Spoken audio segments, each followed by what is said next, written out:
இப்போ நம்ம பார்க்க போகிறது ஈக்குவேஷன் சரி எக்ஸசைஸ் நம்பர் 5.3ல இருக்கக்கூடிய தேர்ட் ஈக்குவேஷன் தான் பாருங்கள். தேர்ட் கொஸ்டின் தான் பாருங்கள். Find the equation of a line whose inclination is 30 degree.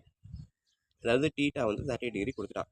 And making an intercept -3 on the y axis c equal to -3ன்னு கொடுத்துட்டான். அதுக்கான ஈக்குவேஷன் என்ன அப்படின்னு கேட்டிருக்கான். ஸோ எம் கொடுத்துட்டான், சி கொடுத்துட்டான்.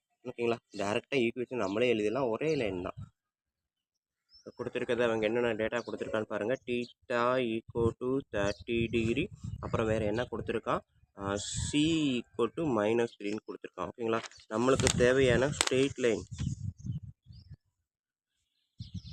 ஈக்குவேஷன் ஆஃப் ஸ்ட்ரெயிட் லைன் ஓகேங்களா என்னது, y equal to mx plus C.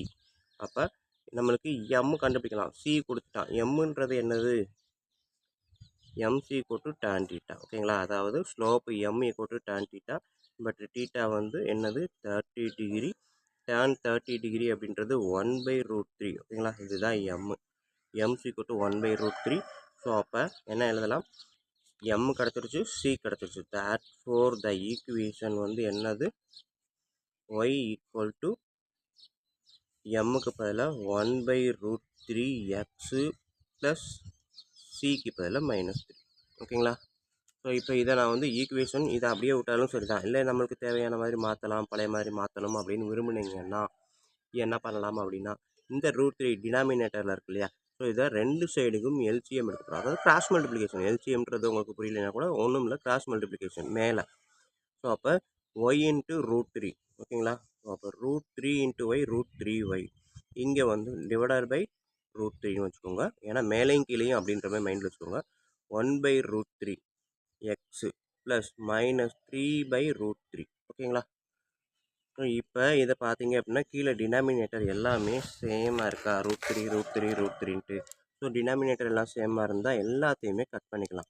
Equal to left side right side ரெண்டு சைடுமே சேமாக இருக்கணும். ஓகேங்களா, இங்கே ஒரு √3 வரும் இல்லையா, மேலே மல்டிப்ளை பண்ணால் தான் கீழே வரும். ஓகேங்களா, இப்போ பார்த்தீங்கன்னா √3y ஈக்குவல் டு எக்ஸு, இது ப்ளஸ் இன்ட்டு -3√3 அப்படின்னு வரும். ஓகேங்களா, நெக்ஸ்ட் ஸ்டெப் நான் என்ன பண்ண போகிறேன், இந்த ஒய்யை அந்த சைடு கொண்டு போக போகிறேன். ஸோ எக்ஸு -√3y, அடுத்தது -3√3 ஈக்குவல் டு 0. ஓகேங்களா, ஸோ இதுதான் வந்து equation of the straight line அப்படின்றது இந்த கொஸ்டினுக்கான ஆன்சர். ஓகேங்களா, இப்போ இந்த இடத்துல நான் வந்து இந்த மாதிரி மேலேயும் கீழே √3 அப்படின்ற மாதிரி மல்டிப்ளை பண்ணுறேன். இதே இது நம்ம என்ன பண்ணலாம் அப்படின்னா, இந்த √3யை ஒரே ஸ்டெப்பில் காலி பண்ணலாம். இந்த மாதிரி எழுதாமல் டேரெக்டாக இந்த ஸ்டெப் எழுதலாம். எப்படின்றத பாருங்கள். அதான் இங்கே ஆரம்பித்தேன். √3 எங்கேயும் இந்த சைடும். ஸோ எங்கே இருக்கோ அந்த இடத்த விட்டுட்டு மீதி எத்தனை இடம் இருந்தாலும் எல்லாத்துலேயுமே √3ஆல் மேலே மல்டிப்ளை பண்ணி விட்டிங்கனாலே போதும் தான். எப்படி எழுதலாம், √3 into y equal to x -3. ஓகேங்களா, ப்ளஸ் இன்ட்டு -3, இங்கே ஒரு √3. ஓகேங்களா, ஸோ இந்த ஸ்டெப்பு டேரெக்டாக இதுக்கு அடுத்த ஸ்டெப்பே நம்ம எழுதலாம், நம்மளால் எழுத முடியும். ஓகேங்களா, அதெல்லாம் அண்டர்ஸ்டாண்ட் பண்ணிக்கிட்டிங்கன்னா போதும். இதுக்கு அர்த்தம் இந்த மாதிரி மல்டிபிள் பண்ணி அதுக்கப்புறம் கேன்சல் பண்ணால் தான் இது வரும் அப்படின்றதான். பட் டேரெக்டாக எழுதலாம், தப்பு கிடையாது. ஓகேங்களா, கீழே இருக்கக்கூடிய √3யை காலி பண்ணணும்னா எங்கெல்லாம் இல்லையோ அங்கெல்லாம், அதாவது எங்கெல்லாம் கீழே இல்லையோ அங்கெல்லாம் டக்குன்னு மேலே எல்லாத்தையும் மல்டிப்ளை பண்ணிவிட்டு கீழே இருக்கிறத காலி பண்ணி விட்டுலாம். ஓகேங்களா, okay students, so third some பார்த்துருப்பீங்க. வீடியோ கண்டிப்பாக ஈஸியாக புரிகிற மாதிரி தான் இருக்கும், புரிஞ்சிருக்கும் நம்புகிறேன். அப்படி புரிஞ்சிருந்தது அப்படின்னா கண்டிப்பாக லைக் பண்ணுங்கள், கமெண்ட் பண்ணுங்கள், உங்கள் நண்பர்களுக்கு ஷேர் பண்ணுங்கள். நன்றி. அடுத்த சம் அடுத்த வீடியோ.